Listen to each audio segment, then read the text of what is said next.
Para po sa ating topic na knowability of God, yung Diyos po natin ay pwede nating makilala. And God revealed Himself through Jesus Christ. Now, hindi po gusto ng Diyos na makilala lang natin siya. Ang gusto niya po makipagrelasyon sa atin. Again, yung puntos po natin dito, relationship. God wants genuine relationship. Gusto niya pong makipagrelasyon sa bawat isa sa atin. Now, kaya po ganito yung background natin. Kasi iniisip ko, yung planeta natin napakaliit. Gatuldok lang. Tapos yung solar system natin, gatuldok lang rin. Alam niyo po, pag tumingala ka sa gabi, tinignan mo yung sky, minsan makita ka dyang star. Pero actually, hindi star yon. Yung nakikita mo na yon, minsan galaxy yon. At yung galaxy binubuo ng billions and billions and billions of stars. Ganun po kalawak yung mundo. Yung kalawakan, yung creation, yung kalangitan. Tapos yung planeta natin, napakalit lang, gatuldok lang, gatuldok. Paano makikilala nung mga tao na nakatira doon sa tuldok ng planet Earth na yon, yung Diyos na creator of all things? Imposible po. Imposible para sa atin na makilala yung Diyos who created all things. Pero salamat po sa Diyos kasi gusto niyang introduce yung sarili niya sa atin. Ang ginawa niya po, ang ating Diyos, ang Panginoong Jesucristo, nagkatawang tao at pumasok doon sa napakaliit na planeta na lumulutang-lutang sa kalawakan. Naging tao, nakasama natin. And God and the Word of God, the Logos, became flesh and dwelt among us. Nakasalamuha siya sa atin at ipinahayag niya kung sino ba talaga ang Diyos. So sabi ng ating Panginoong Jesucristo, He who has seen me has seen the Father. Ang nakakita sa Kanya ay nakakita na rin sa Diyos Ama. Now, yung pagpapakilala ng Diyos sa kanyang sarili, ang purpose po noon ay relationship upang magkaroon tayo ng malalim na relasyon sa ating Diyos. God wants genuine relationship. Now, as promised po, ipapaliwanag ko po sa inyo itong Laodicea sa church sa Revelation chapter 3. Now, dito po makikita natin yung desire talaga ng ating Panginoong Jesucristo na magkaroon ng malalim na relasyon sa atin. Dito po sa Revelation chapter 3, makikita nyo po yung mga iba't ibang mga churches. Sila po kasi yung recipient, sila yung tumanggap ng Book of Revelation.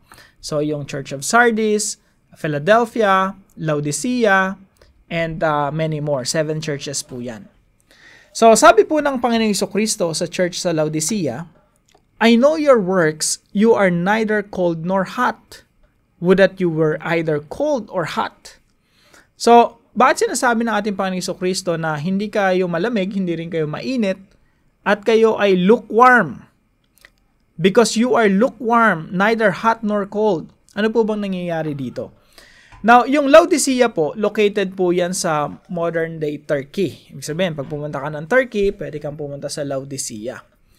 Now, ito pong Laodicea, meron pong mga supply lines ng tubig dyan, naggagaling sa Hierapolis, tsaka Colossae.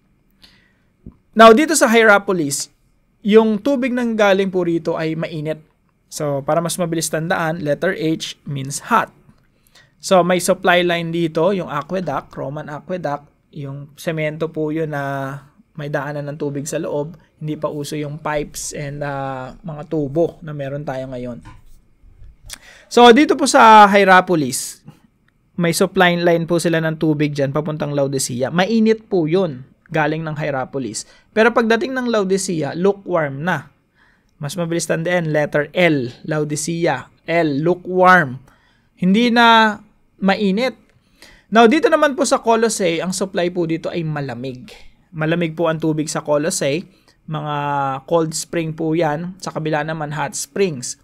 Cold springs, malalamig yung tubig. Pagdating ng Laodicea, hindi na rin malamig. Lukewarm na. At for some reason, nauseating. Ibig sabihin, nakakasuka. Na hindi na siya useful inumin. Ano na siya? Hindi na siya therapeutic. Hindi na siya refreshing. Useless na siya pagdating ng Laodicea. Hindi mo na siya pwedeng i-consume. Hindi mo siya pwedeng inumin. Isusuka mo na lang.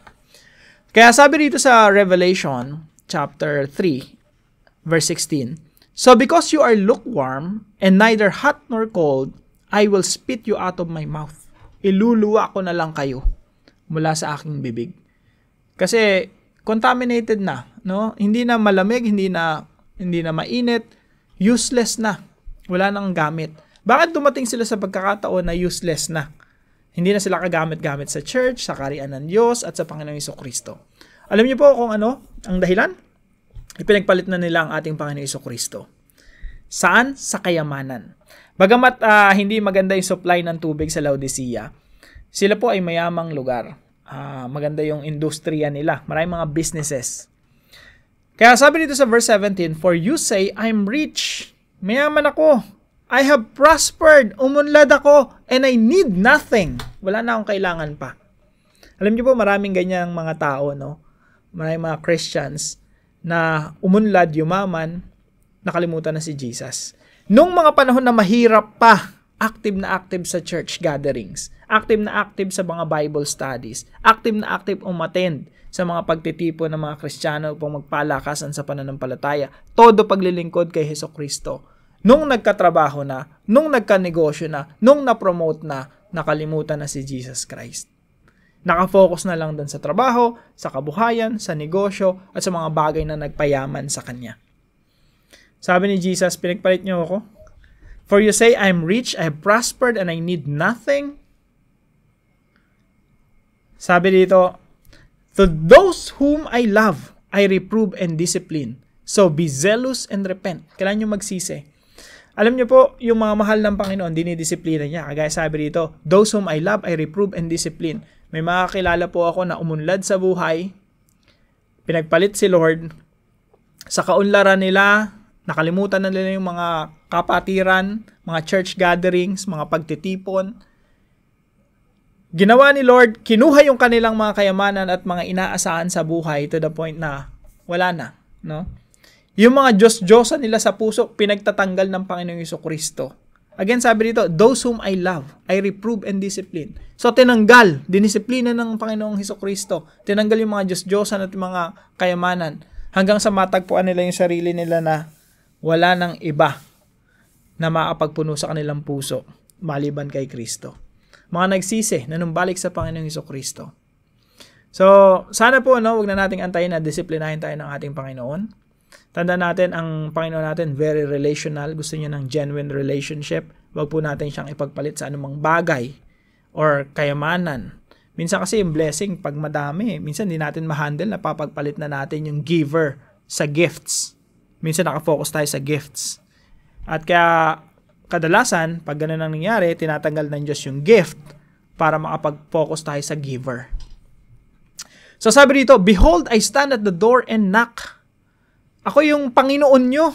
Ako yung pinaglilingkuran ng iglesia, pero nandun ako sa labas ng pinto ninyo. "Behold, I stand at the door and knock. If anyone hears my voice and opens the door, I will come into him and eat with him and he with me." So, gusto ng Panginoong Jesucristo makipag-fellowship.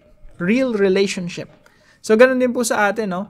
Hindi mo naman aayain na makipag-date or kumain sa labas yung isang tao na hindi mo gustong makilala at makipagrelasyon at magkaroon ng, maging in good terms kayo. Inaaya mo siyang kumain or kumakain kayo ng sabay kasi pwedeng close friends kayo. Pwedeng magkaibigan kayo, lalo na pag araw-araw kayong magkasamang kumakain. Pwedeng kapamilya mo yan, kapatid mo. So, yung mga madalas natin kasamang kumain, yun yung mga malalalim yung relationship natin sa kanila. So, si Lord din, ganun yung gusto. "I will come into him and eat with him and he with me." Gusto ng Diyos, genuine relationship.